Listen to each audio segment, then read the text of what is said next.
오늘 오후 서울 서소문 고가차도 철거 현장에서 상판 일부가 무너져 내렸습니다. 철거 중이던 서울 서소문 고가차도가 무너졌습니다. 서소문 고가차도 철거 공사 현장에서 구조물 붕괴 사고가 발생해 3명이 숨지고 3명이 부상당했습니다. 2019년 잠원동 결혼을 이틀 앞둔 예비 신부가 철거 현장 잔해에 깔려 숨졌습니다. 2021년 광주 학동 철거 건물이 버스를 통째로 덮쳤습니다. 9명 사망. 2026년 5월 서소문 또 무너졌습니다. 이번 사고로 소중한 생명을 잃었습니다. 삼가 고인들의 명복을 빕니다. 오늘 이 영상은 누구를 비난하려는 게 아닙니다. 다시는 반복되지 않도록 구조적인 문제를 함께 들여다보려고 만들었습니다. 저는 건축사이고 5년간 공무원이었습니다. 지금은 국토안전관리원에서 해체교육 강사로 일하고 있습니다. 그래서 압니다. 이 사고 갑자기 일어난 게 아니라는 걸 오늘 딱 3가지를 추적합니다. 계획서가 제대로 만들어졌는가? 그 계획이 현장에서 반영됐는가? 위험 신호가 왔을 때 누가 멈췄는가? 2024년 국토안전관리원이 계획서를 검토하면서 이렇게 요구했습니다. 가설지지대 보강 계획이 필요하다. 해체 순서를 다시 잡아라. 주요 부재 안전성을 검토해라. 서울시의 답변은 단 한 줄이었습니다. 시공 단계에서 반영하겠습니다. 반영하겠습니다와 반영됐습니다는 완전히 다른 말입니다. 도면에 구조물 지지공법이 그려졌어야 하고 내역서에 예산이 잡혔어야 하고 현장 작업자가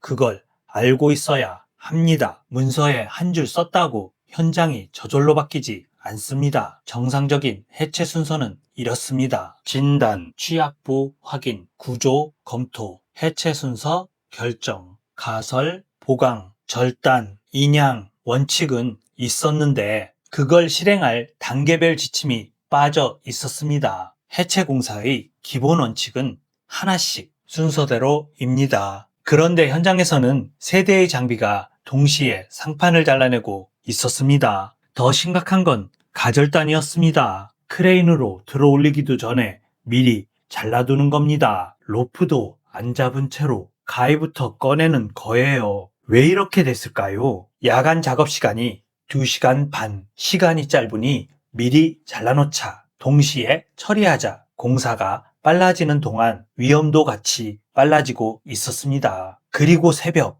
2.9cm 단차가 발생했습니다. 손가락 2마디 높 D등급, 노후 고가, 철도 위, 절단 작업 중. 이 조건에서 2.9cm는 구조물이 온 힘을 다해 지르는 비명입니다. 작업은 멈췄습니다. 그런데 거기까지였습니다. 하부 철도 통제도, 관계기관 통보도, 긴급 보강 조치도 충분하지 않았습니다. 그로부터 12시간 뒤에 무너졌습니다. 그 12시간 동안 아래로 KTX와 무궁화호가 그대로 지나갔습니다. 장비 3대가 동시에 작업한다는 건 일일 보고서에 적혔을 겁니다. 그런데 그냥 통과됐습니다. 해체 계획서가 부실하니 보고서도 부실하게 읽히고 현장도 멋대로 돌아간 겁니다. 야간 2시간 반, 어쩔 수 없는 조건입니다. 그런데 그 조건 안에서 어떻게 할지를 설계하는 건 발주처의 몫입니다. 날을 나눠서 더 작게 쪼개서 와이어로 단단히 잡은 뒤 하나씩 작업 요건을 만들어야 합니다. 계획서가 제대로 만들어졌고 감독관이 보고서를 제대로 읽었다면 그 새벽 현장은 달랐을 겁니다.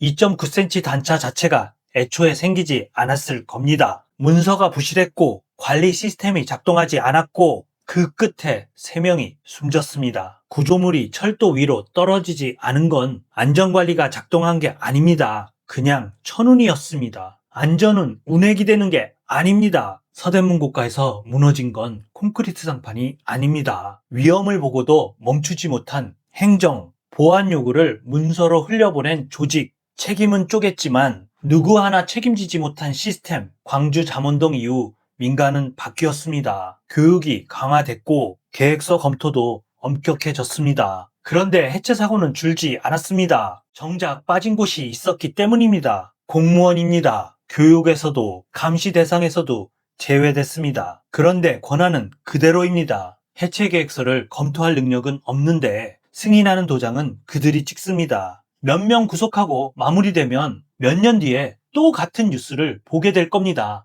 바뀌어야 할 건 현장이 아닙니다. 현장을 관리하는 사람들이 먼저 바뀌어야 합니다. 지금 저는 직접 그곳으로 가보려고 합니다.